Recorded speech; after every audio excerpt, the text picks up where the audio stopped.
tell me what's wrong and why you never said you felt that way. And guess you're trying to stay strong and fake a smile until I look away. Cześć, witam Was. Kolejna wyprawa, kolejna historyczna wyprawa, kolejna przygoda.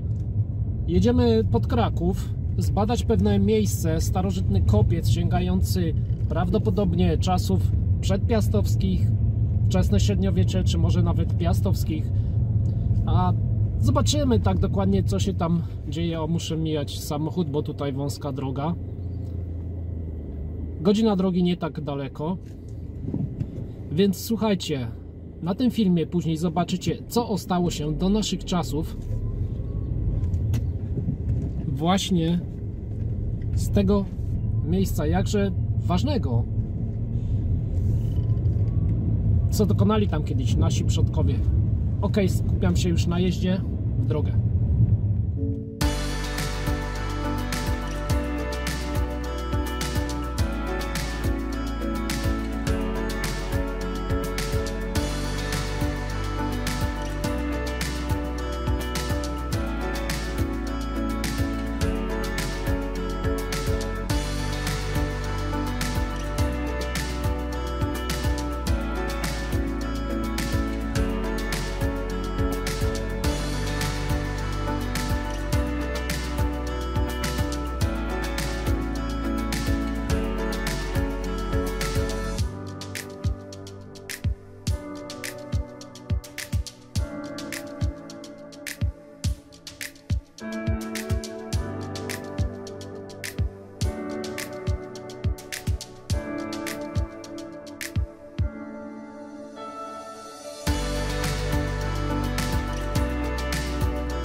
Powoli wjeżdżamy do tej uroczej wioski. Jak widzicie, na wioskach znajdziemy też super atrakcje historyczne, mało znane, gdzie nie ma turystów.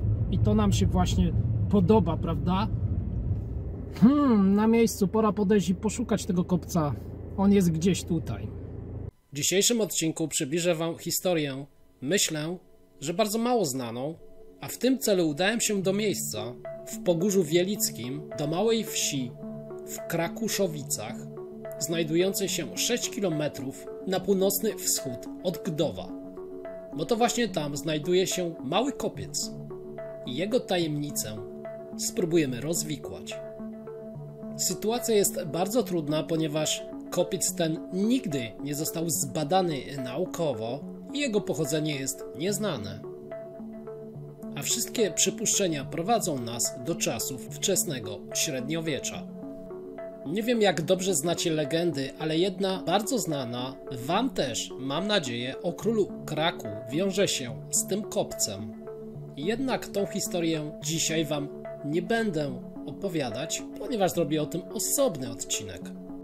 W każdym razie kopiec ten jest pokrewny z kopcem Krakusa w samym mieście Kraków. Natomiast wrócę do wieku XIX, gdzie w roku 1844 opisywano go jako dużą mogiłę z głębokim rowem. Kojarzono go z miejscem dawnych pogańskich kultów.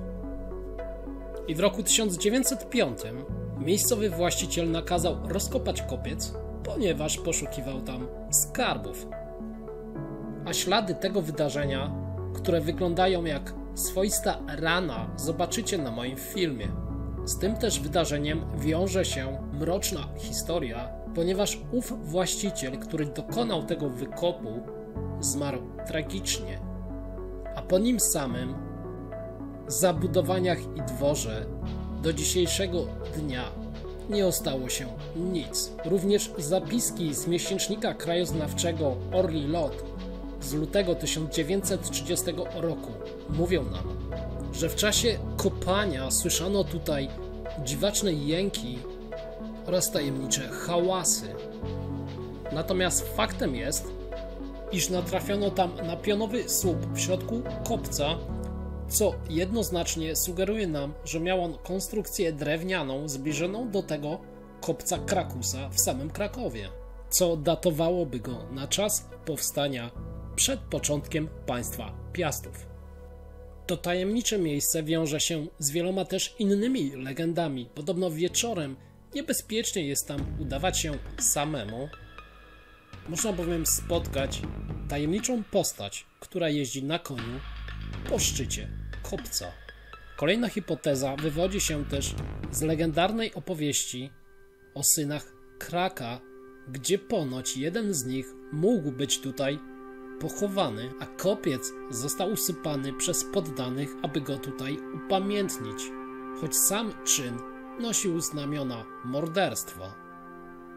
Zastanawiające jest także to, iż na okolicznych polach możemy znaleźć bardzo starą ceramikę, a jak wiemy, Słowianie palili swoich zmarłych, ich szczątki umieszczali w urnach, a właśnie te pozostałości urn glinianych bywają znajdowane na okolicznych polach, co świadczyłoby o tym, iż mamy do czynienia z bardzo starym cmentarzyskiem Słowian. Kolejna teoria przenosi nas w czasy jeszcze bardziej starsze. Mowa tutaj o Celtach, którzy, jak wiadomo, przebywali tutaj jeszcze wcześniej na tych terenach i ten właśnie kopiec wraz z innymi kopcami Kraka, Wandy i mniej znanymi miał służyć im jako system wskaźników astronomicznych, a jako swoisty kalendarz, ponieważ ich położenie, azymut wraz z odległością, wyznacza wschód słońca 1 maja oraz zachód słońca 1 listopada, czyli dwa największe święta w tamtych czasach, początek półrocza letniego i początek półrocza zimowego. I kto wie, czy dzieło Celtów służyło także plemieniu Wiślan? Ja osobiście skłaniam się ku tej teorii, iż kopiec ten był kurhanem ciałopalnym z okresu wczesnego średniowiecza i faktycznie mógł być miejscem pochówku syna legendarnego króla Kraka, który w zasadzie mógł być ważnym wodzem plemienia Wiślan. Niestety kurhany tego typu zwykle były bardzo słabo wyposażone we wszelakie sprzęty, co jednoznacznie sprawia nam problem, aby przychylić się do którejś z wielu teorii. Jak widzimy, miejsce to ma w sobie masę przeróżnych misteriów, węzłów gordyjskich trudnych do rozwiązania. W każdym razie jest to miejsce z pewnością starożytne o tajemnym, niejasnym dla nas przeznaczeniu. I pomyśleć, że ukrywa się pośród zwykłych pól uprawnych i nikt nie zwraca dzisiaj na to miejsce większej uwagi, o tak wielkim przecież dla nas znaczeniu, by rozwikłać tajemnice naszej przeszłości.